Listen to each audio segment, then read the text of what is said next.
Welcome back to Cookie Pocket, Season 4, Episode 86, and our first guested episode of the season, because we have a guest today, ladies and gentlemen. A mysterious man in the shadows. Would you care to introduce yourself? Hello, my name's Camden. I know Zach from college, and we went to Stevenson together, so we both share a great love of movies, and think I've asked for a little while now to hop on the pod, because you said you had a pod, and I was like, oh, awesome. Any excuse to talk about movies, and that's me, just a person who wants an excuse to talk about movies. Nice, yeah. Nice. I think that's all of us on some level. And Right on. I'll clarify to our audience. I think we would have had Camden on sooner if I hadn't thought that he was joking when he asked to be on the podcast the first couple of times. But I wised up this season. But all right, so today we're going to be talking about Alan Parker's film Angel Heart from 1987. The film is a detective noir of sorts about Harry Angel, a private detective played by Mickey Rourke, who is hired by a wealthy businessman, Louis Cypher, to find a missing World War II era crooner named Johnny Favorite. But as he starts searching for Johnny, he becomes embroiled in a mystery that might cost him his life, or even worse. I think that was pretty good. That was off the dome, but I think that was pretty IMDb level. So yeah, enough of the introduction. What did we think of the film in general? Overall thoughts on the film? Anyone can start. Guest goes first. Guest goes first. Okay. Okay.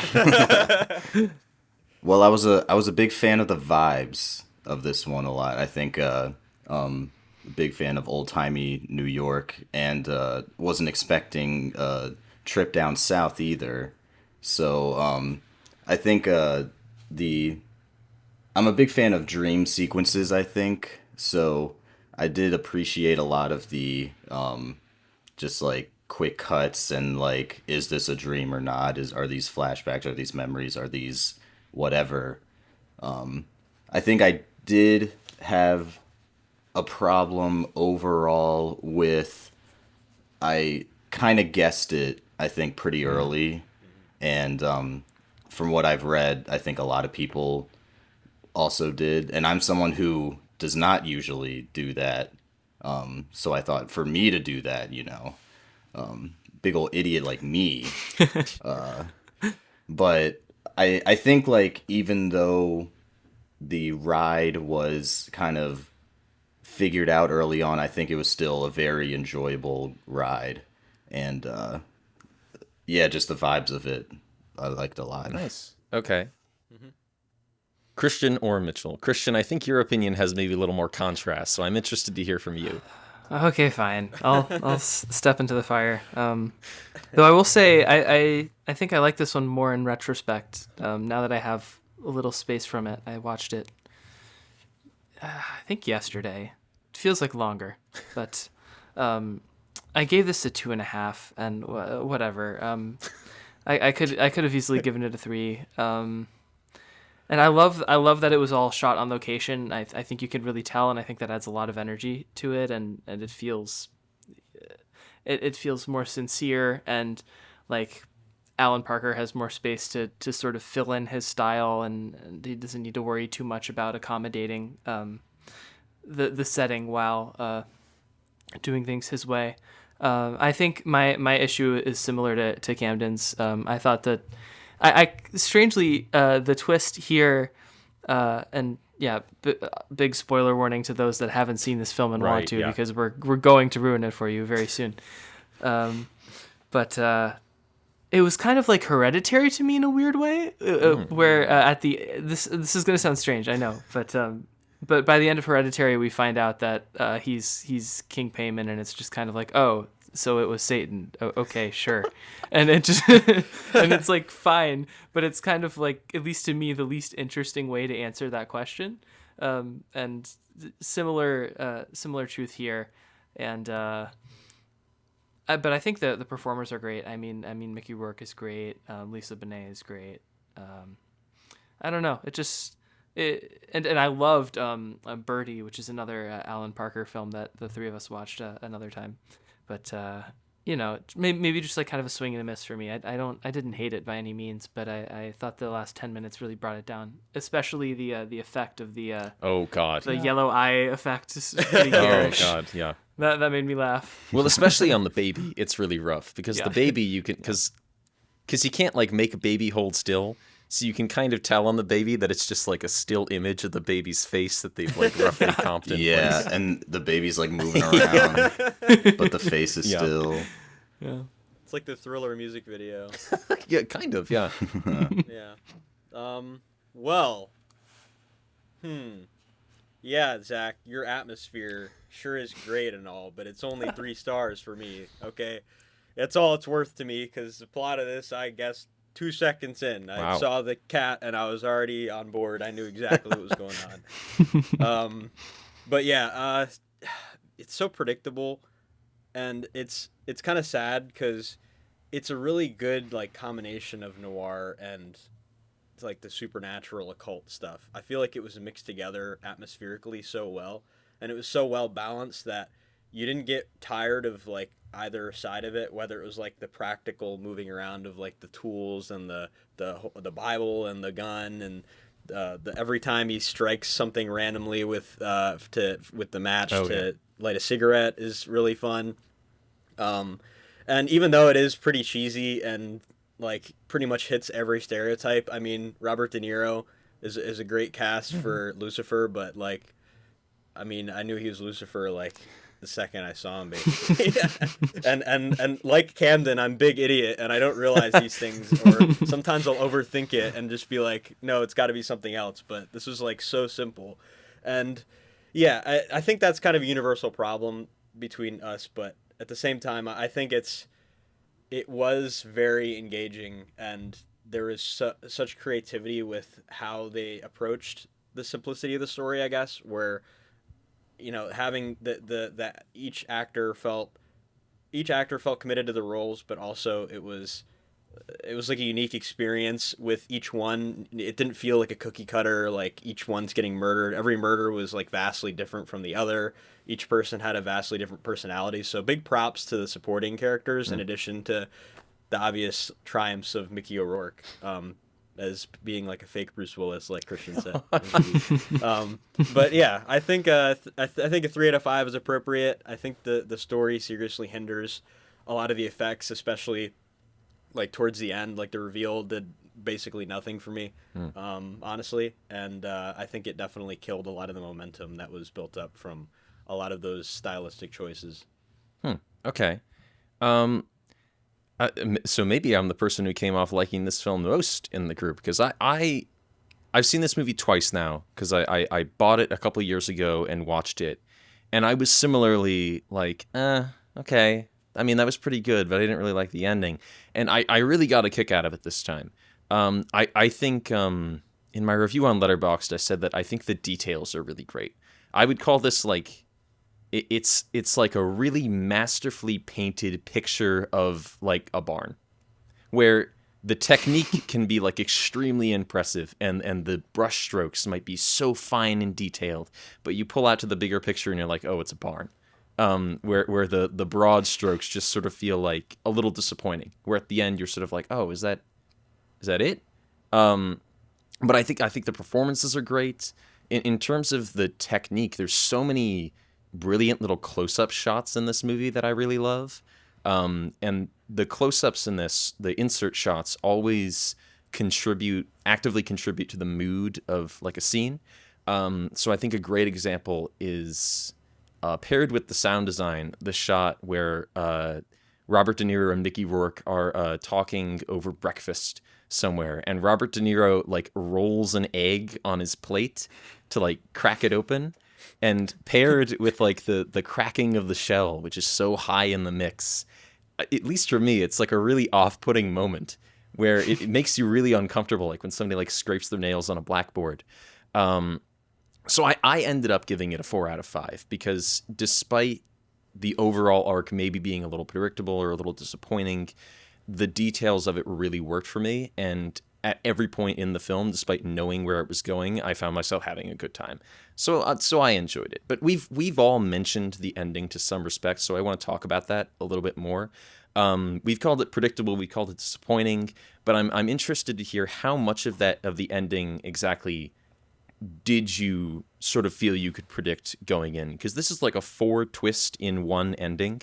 So I'm curious to hear like how many of those you guys felt you had early in the film, and how you feel that affected your viewing. Yeah, I guess I guess to backtrack and defend it a little more, I feel like it did feel a little bit like bagging, but I think I forgot to give my rating, but I think I would agree 4 out of 5 was what I had been thinking since I had finished it. And I think that a lot of it is like the 2 big ones, at least early on, that was like, oh, I think I know, is that like, you know, he's what's his name? Johnny Favorite. He's Johnny. Yeah, he's Johnny Favorite, and that Robert De Niro is Lucifer. Okay. And you could almost call it like giving it away like to a fault. But I do just love that like the images of Robert De Niro right away are so just like the first shot of him is like just his like gross long nails. And I'm just like, I know everything I need to know about this guy. And he's like rolling an egg, like you said, to crack it. I'm like, you freak. What are you doing with that egg? You're a freak. And then like when I realized, I think it was when I think the police came and said that well, first he stuck like his address or phone number or whatever it was or his hotel room into Tootsie's mouth. Oh yeah. And then the police come and say that like someone killed him by putting his own stuff into his mouth. And I think at that point I was kind of like, oh, that's probably, you know, he did that or whatever. But then it made me think back to the De Niro stuff, like, oh, I think he could be Lucifer too, just because that was also a knockdown I have to give it, just when he's like, oh, Louis Cypher, Lucifer, you sly dog. Yeah, but I think like like I said though, those like those just like over the top like make Robert De Niro look like a freak thing. I loved that though. It wasn't like I look back and like, oh, well now I get it. It was like, oh, it did kind of feel like a, oh, I get it now, not as much like a, oh, well that now I know what the end's gonna be. Yeah. Personally, I do like at the end, after you find out that he's Lucifer, like he's holding a slightly different cane and his hair is down, like it's meant to be like, oh, now he really looks like the devil, even though he basically just it's not like it's a huge change or anything like that. His nails are slightly longer. Yeah, I think I do have to agree with what Camden said. It doesn't feel disappointing at first. I guess it really is the ending, like when they finally just say it outright, is kind of what the big killer was for me. It was less like, well, I know that he's at least like a demon or like some satanic figure. And then once he keeps mentioning the religion, and then once they're in the church, I think that's like when it was for sure, I think, for me. I was still remaining skeptical.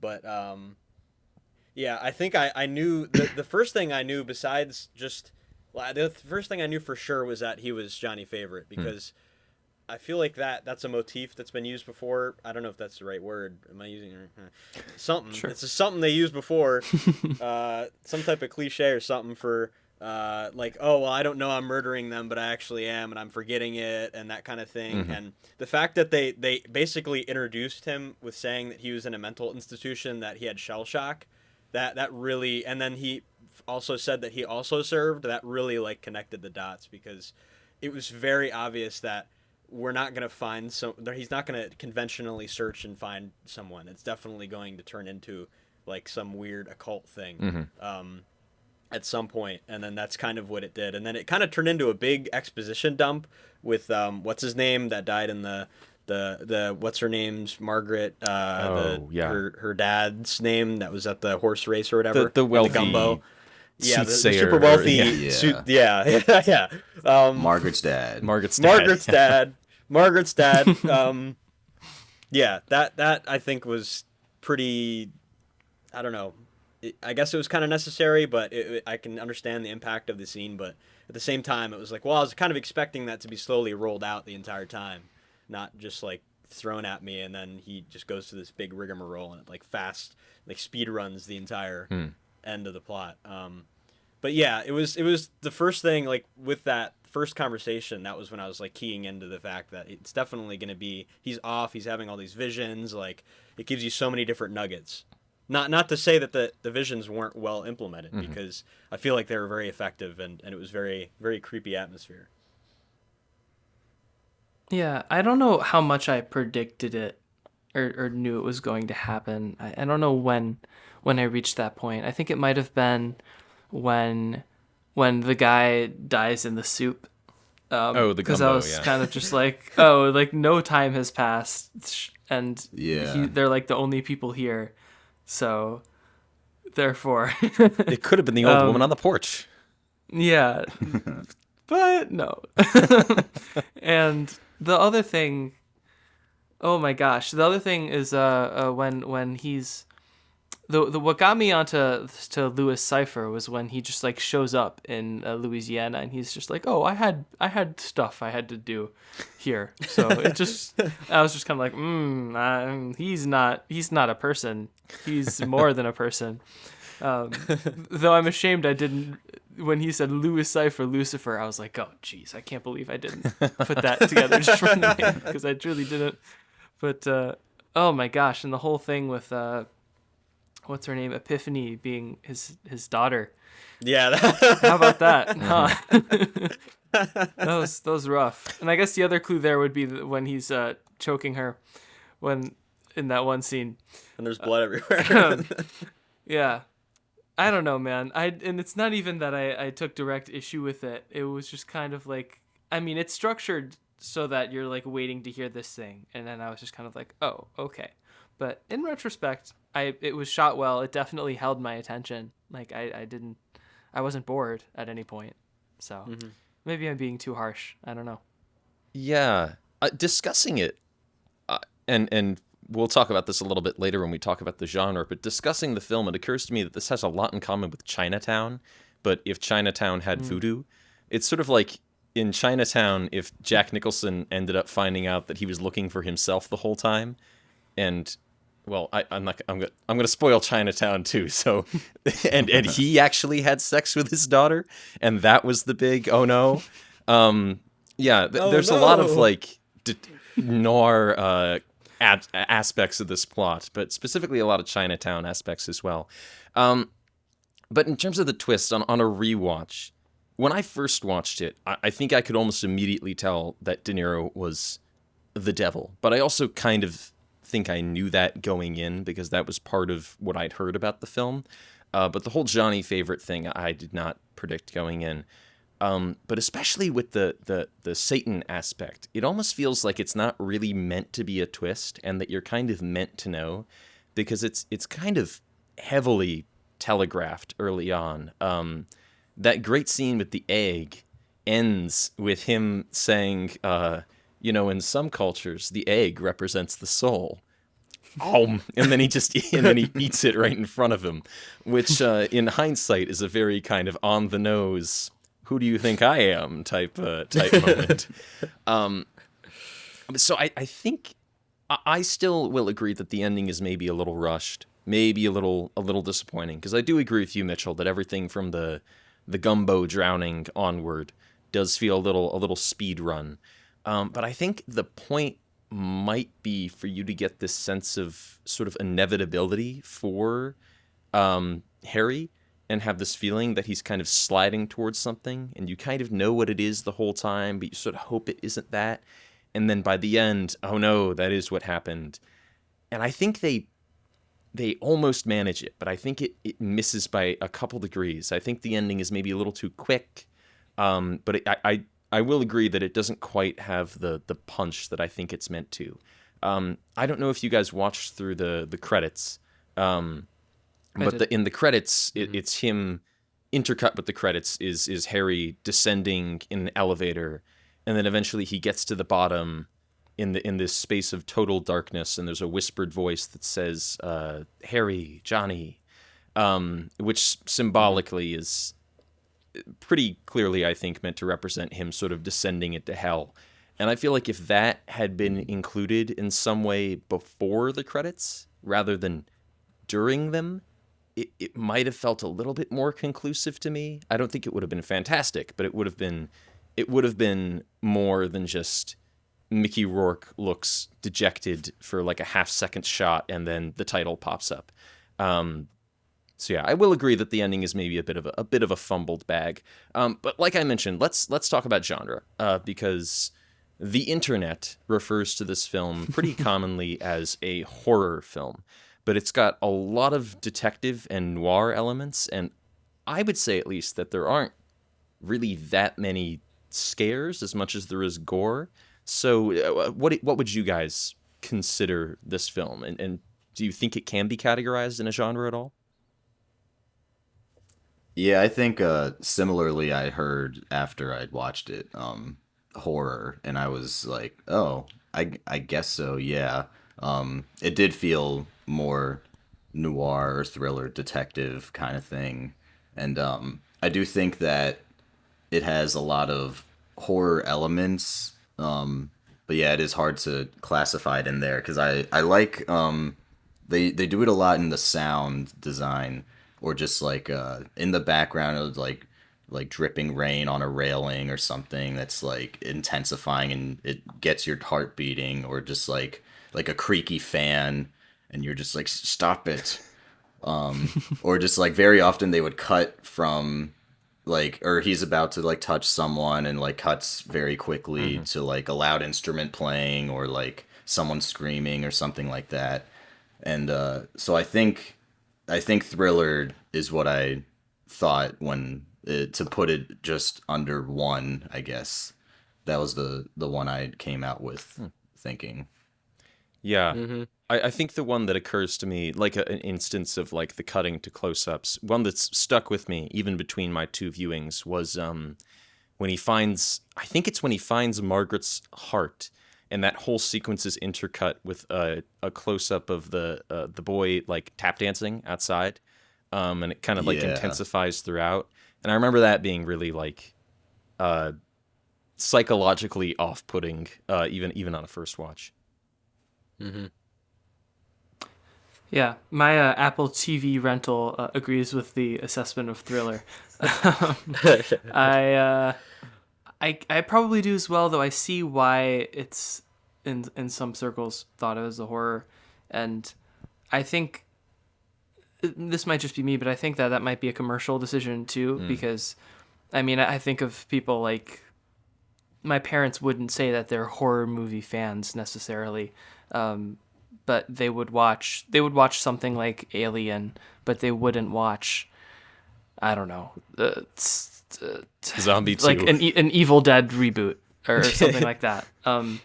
But so they might be like, oh, if it's more of a thriller, we'll watch it. But if it's a horror movie, we won't watch it. So in some senses, there's like this like demarcation of it's scary, but it's not that scary, or horror must mean jump scare when it doesn't need to. And oftentimes the best ones don't.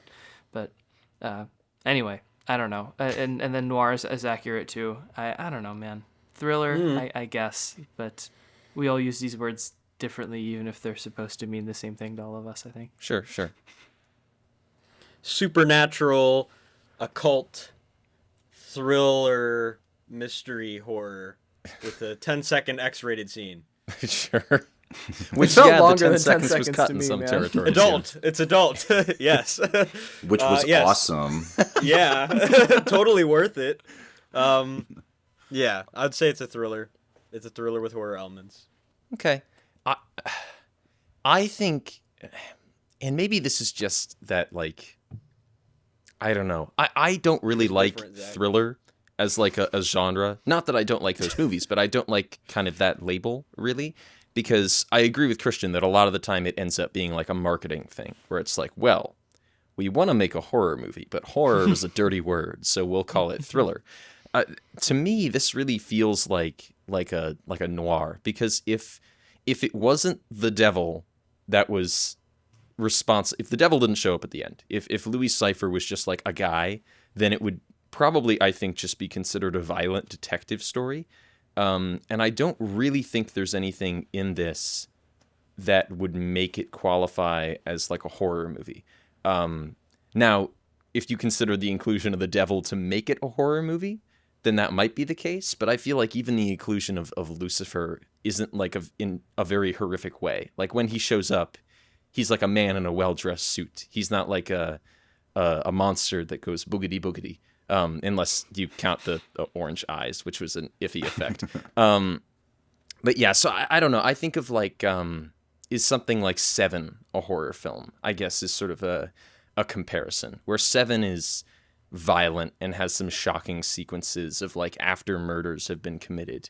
But I think most people, or at least I wouldn't really consider that a horror. I think that I consider that more of a detective film. But it's a tricky question. Every now and then there is a film like this, which is like, I don't know, it's just a good movie, or maybe an okay movie, depending upon what you thought of it. But yeah, because the posters for this seem very intent on advertising it as horror. There's I think one of the main posters, there's like Robert De Niro as a photo, and then under that is Mickey Rourke like running away. And the tagline is something like, Harry Angel is searching for the truth. Pray that he doesn't find it, which is like a very horror tagline. Pray I do not alter this deal further. But since I mentioned those two, I think that's a good segue to talk about performances as well. We've kind of got the two leads of this film, or at least the two, even though Robert De Niro is credited as special appearance by, I would call him a lead performer in this movie. What did we think of Robert De Niro and Mickey Rourke, or Lisa Bonet and other characters, if we'd like to mention them as well? Well, yeah, I think this is the first time I had ever seen Mickey Rourke. I think really before this, I just known him as like a Family Guy made a joke about him that he's crazy, and like that was pretty much it. But it was funny seeing just immediately. I'm like, oh, he's John McClane. Yeah. But I think Mickey Rourke is amazing, just so mesmerizing. Every little thing he does is just like captivating, and I feel like done in his own little quirks that it's just hard not to root for him, I think.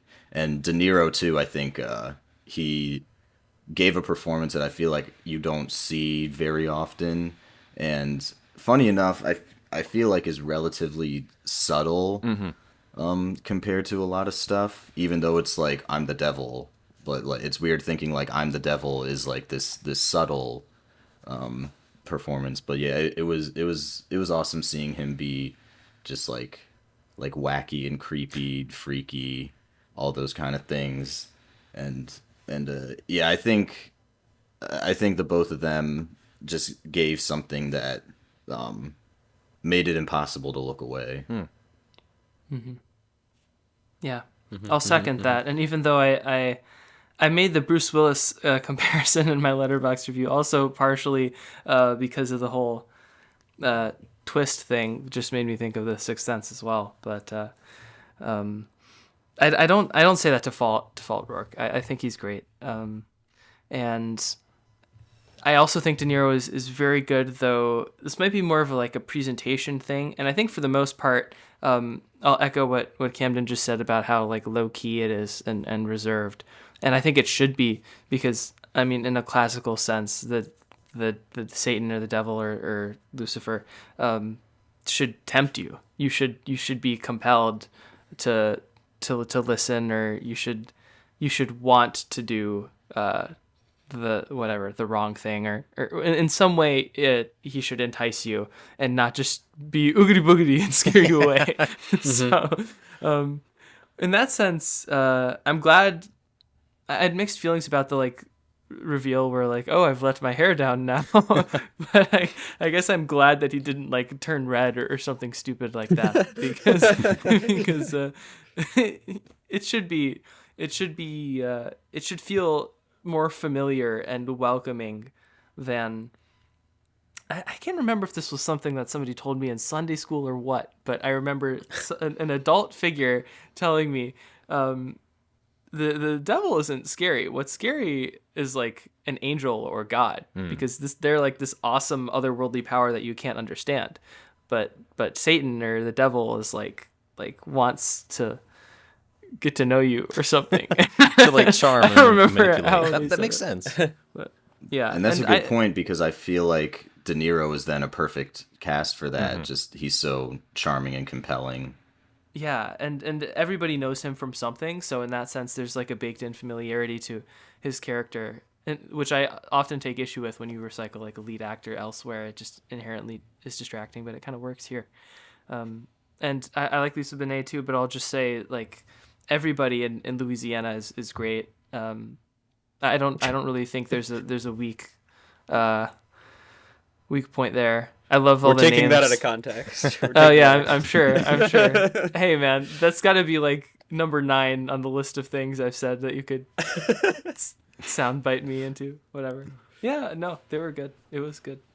I guess something to offer up as a question as well is there was some controversy when this film was released surrounding Lisa Bonet's inclusion, because Lisa Bonet was the daughter from The Cosby Show.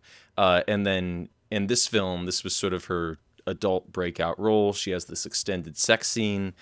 Do you feel that she's kind of underserved by the narrative? And I have a quote from Bill Cosby.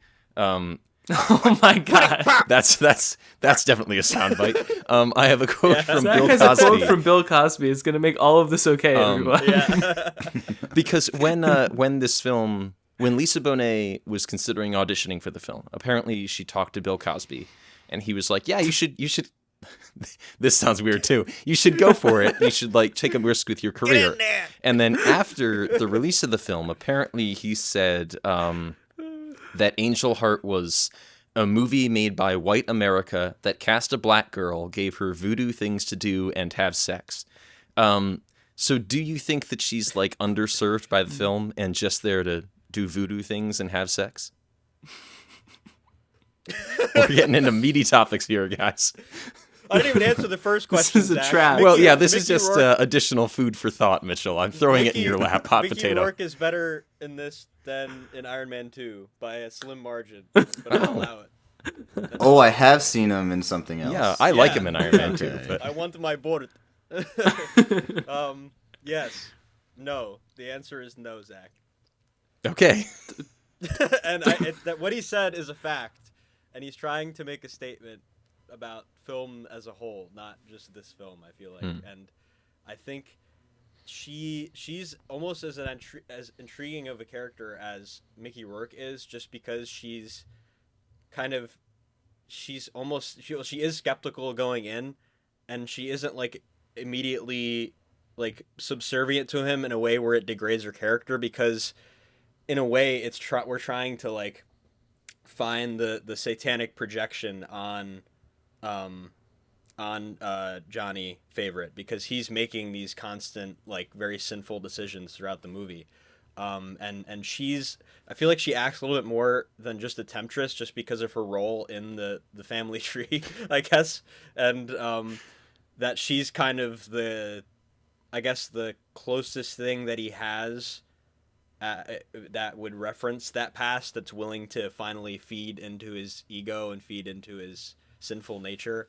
And I feel like that's a very necessary point for both of their developments, because that's kind of what makes it compelling for me, is that she's like the last, like everyone's always been like, oh, I kind of know him, it's sort of familiar, but she's kind of like the turning point. She's the straw that breaks the camel's back for him. And yeah, I think she's a pretty necessary character, and I also definitely think that the sex scene was a justified artistic choice just because of the nature of the style of it, and kind of seeing that wide shot of how like stressful it looks, where it's like this supposed to be like a close, the natural like assumption of sexual intercourse, and then seeing it be so aggressive and so awful and like turning into a murder, into his nightmare, I feel like was a very effective, shocking scene. Yeah. Camden, Christian, any thoughts on Bill Cosby's accusation? I think it's certainly fair to think, I think on a surface level, especially just because number of scenes and I guess just shit to be like, okay, well, let's have sex. But I do agree that I think it's a very warranted sex scene, and that I think I'm often someone who is not big on I feel like they did not need to be naked there, or like I'll often think that a lot. I feel like you did not need to show sex that much there. This is that Zach and I had, where I just remember, you're like showing this to a class. This doesn't feel right. But yeah, I do think the nature of this one is very warranted, and yeah, I do think it is definitely, her character is more than just the black people are the ones in the cult and blah blah blah. It's a lot more, and then you kind of realize that like it's not even that. So yeah, I do. I think I understand.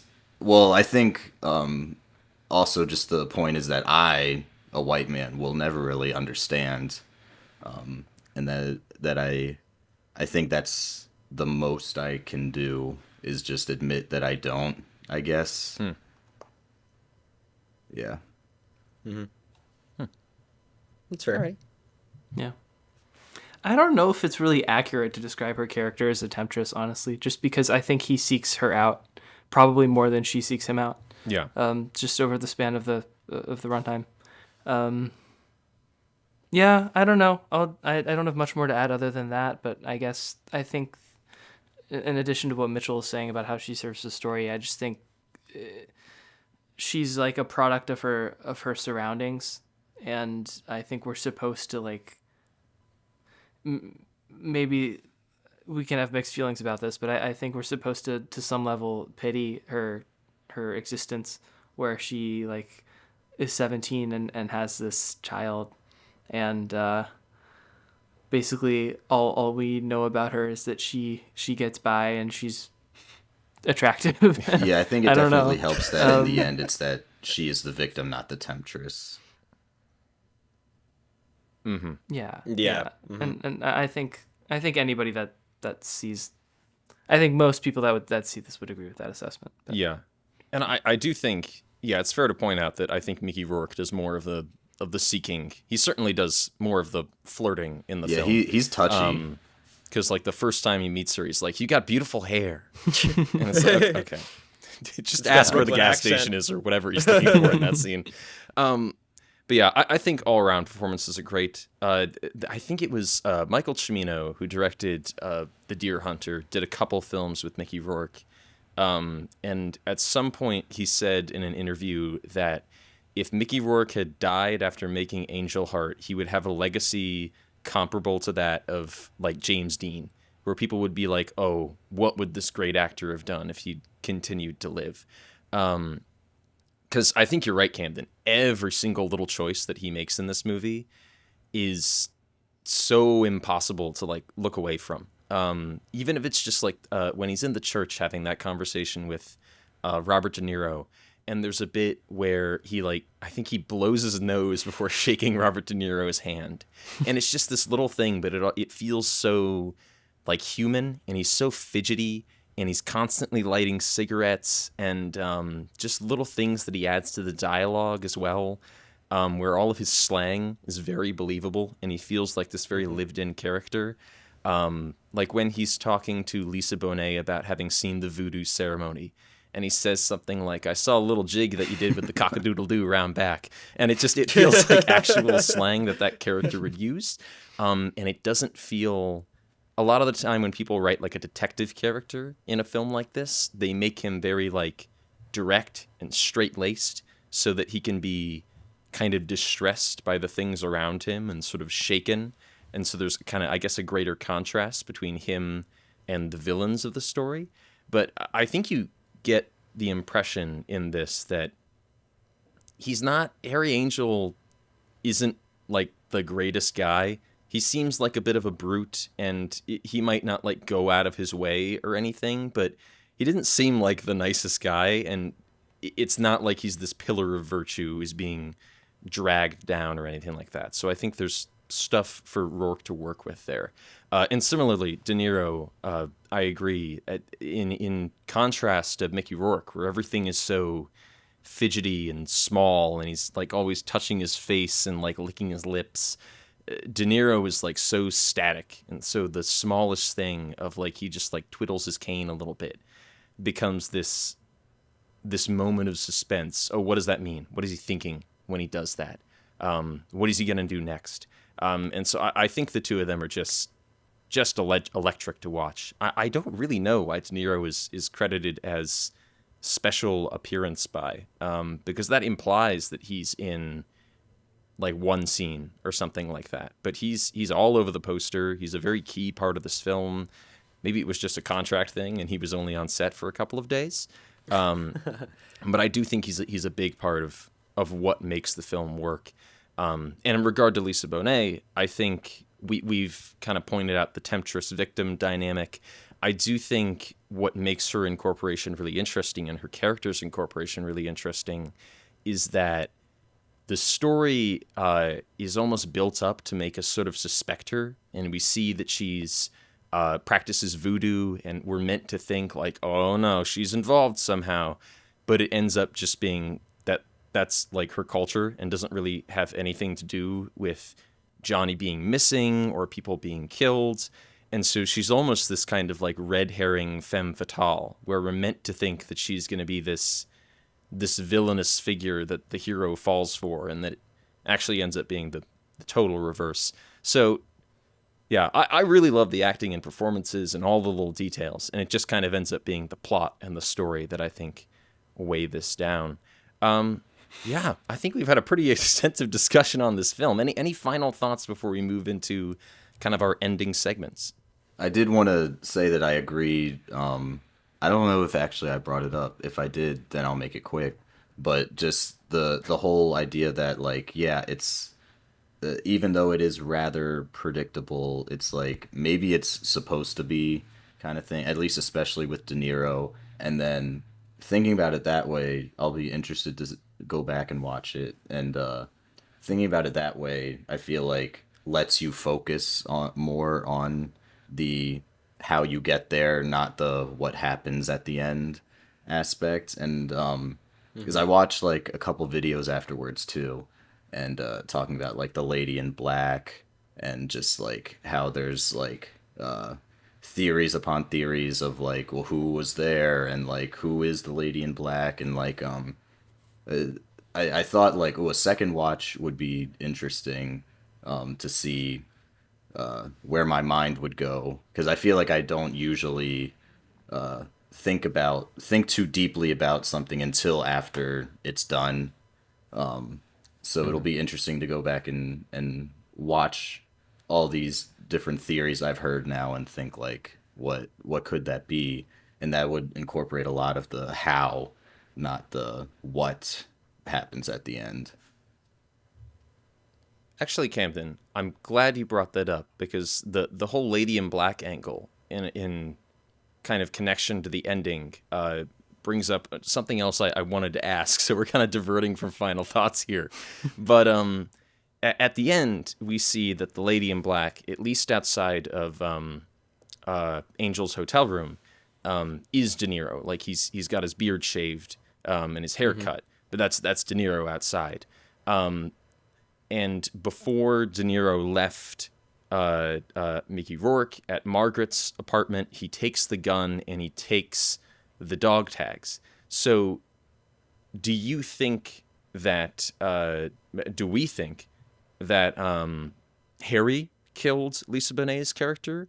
And that's yet another killing that has kind of been involved and he's been orchestrated into it by Lucifer? Or has Louis Cypher committed that final act and framed Harry for it? And if so, does that kind of bog the plot down? Does that kind of muddy the waters? It can be whatever you want it to be, Zach. I would say that's not true, but I've said that about my season capstone multiple times, so I can't use that defense. Now that you've pointed it out, it's bugging me. I'll Yeah, admit that it. is bothering me, yeah. Because, I mean, the sequence of events. Because when he's with her, he doesn't kill her. He's like going to, but he doesn't. Mm-hmm. And then he's like doing other stuff, and then the reveal happens, and then he goes back, and she's dead. So how could he kill her, right? That's what I think. I mean, the film constantly plays with the timeline throughout, so I guess you could say that maybe he did earlier. But the fact that the film very deliberately shows us Robert De Niro picking up the gun and the dog tags makes me think that he's being framed. But that's something I wanted to posit, because in the book, I did some research on the book afterward as well, and apparently in the book, Harry did not commit the murders and is being framed by Louis Cypher or Lucifer. So that almost seems to be...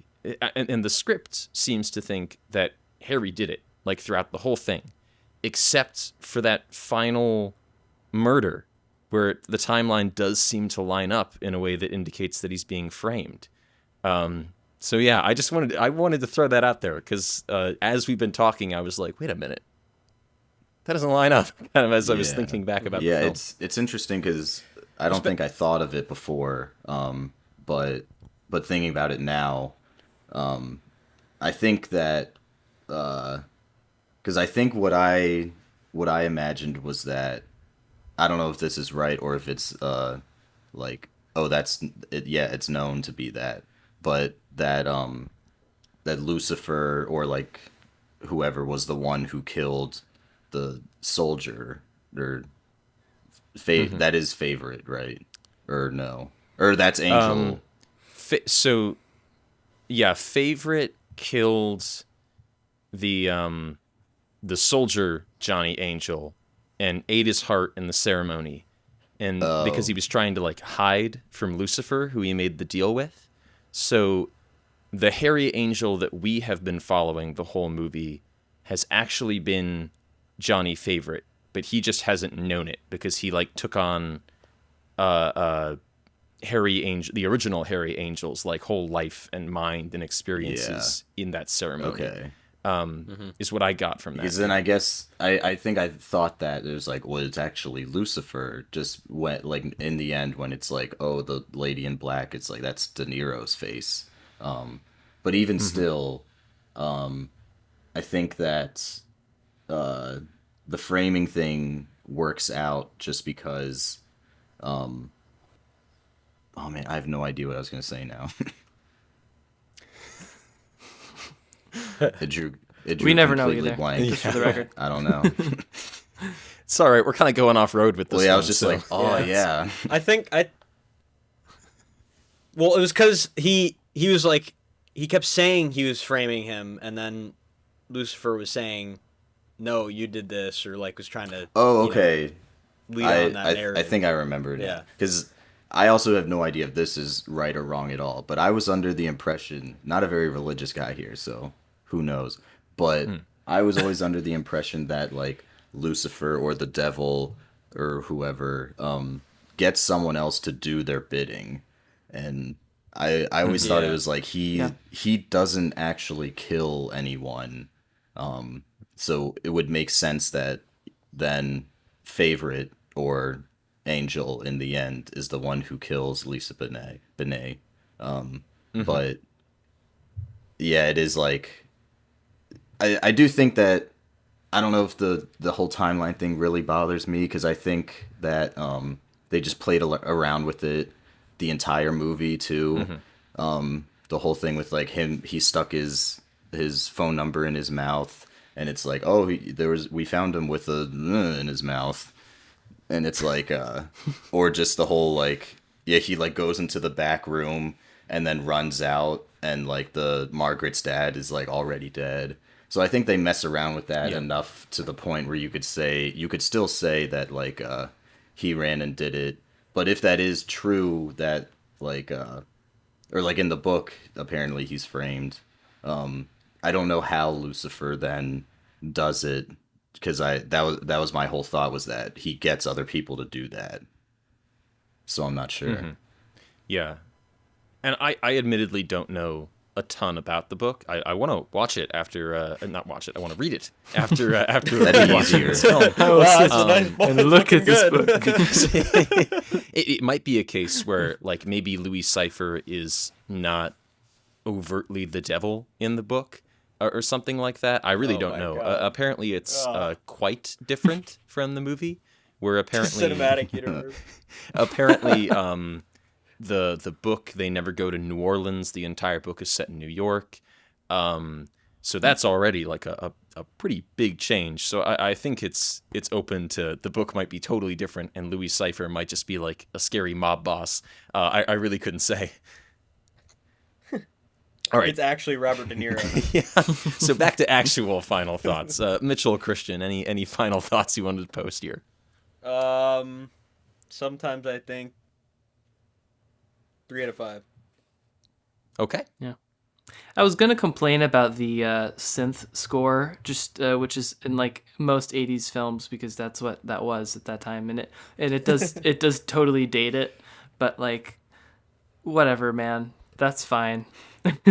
I like that score. I think it's cool as shit. Okay. It's a decent score. Yeah. It just, you're like, oh, this is the '80s for sure. Yeah.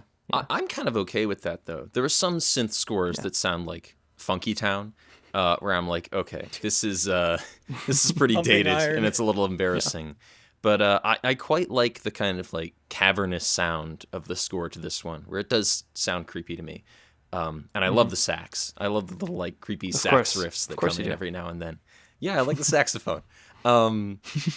Yeah, I mean, I think we've discussed it at length. My final thoughts, just one little acting choice that I really love from Robert De Niro. That scene in the church where he and Mickey Rourke are talking.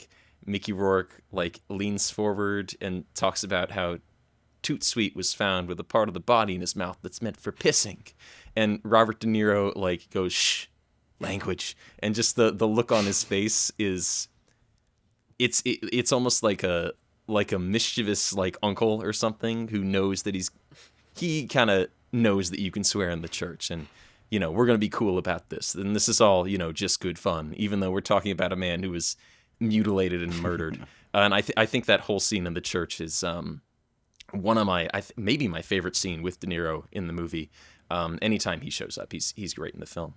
But all right, so I guess we can segue from our discussion on Angel Heart to our longest running segment on Cookie Pocket, the rundown. So Christian has been made the target of the rundown this season. Keep running. I'm running. And this episode, Camden, Mitchell, and I are going to take turns on the terms on the rundown list. Mitchell, what order should we go in? And are you going to time this? No, you can time it, Zach. Oh boy, okay. Going in, I time it, and then you time it, you time it, you time it, you time it, I time it. Okay, I'll pretend I remembered that. Okay, but right now I will go first, then Camden, then Zach, then me, then Camden and Zach. Okie dokie. Good on that? Let me open up my timer.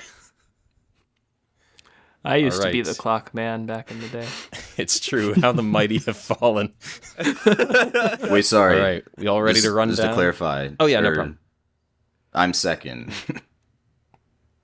Okay. Yes, you're second. Okay. You go out right after me. Yeah. Yeah. And then rinse, repeat for as many as we can get through on the list in Yeah. a minute. Indubitably. Okie dokie. Everybody ready? Yep. Christian, you ready to get run Yes, down? I'm ready. Start. Cane twiddling. 2 out of 5.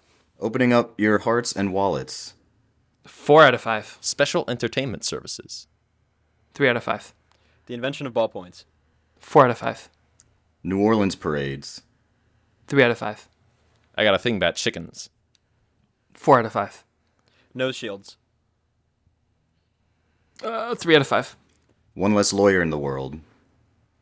2 out of 5. Smoking for aesthetics. I have no idea what you just said, Zach. Smoking for aesthetics. Oh no. Oh, 5 out of 5. Hocus pocus, bitches. 4 out of 5. Goodies from the icebox. 3 out of 5. Pretty pentagrams. 3 out of 5. Jazz interludes. 4 out of 5. Chicken leg warnings. 3 out of 5.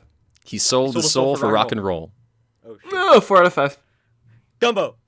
Oh, 4 out of 5. Oh, time. Ooh. You know what's funny? The last time we had a guest, I did the same thing. Oh, were you? I told myself I would never do it again, and I did. He slipped up on the order.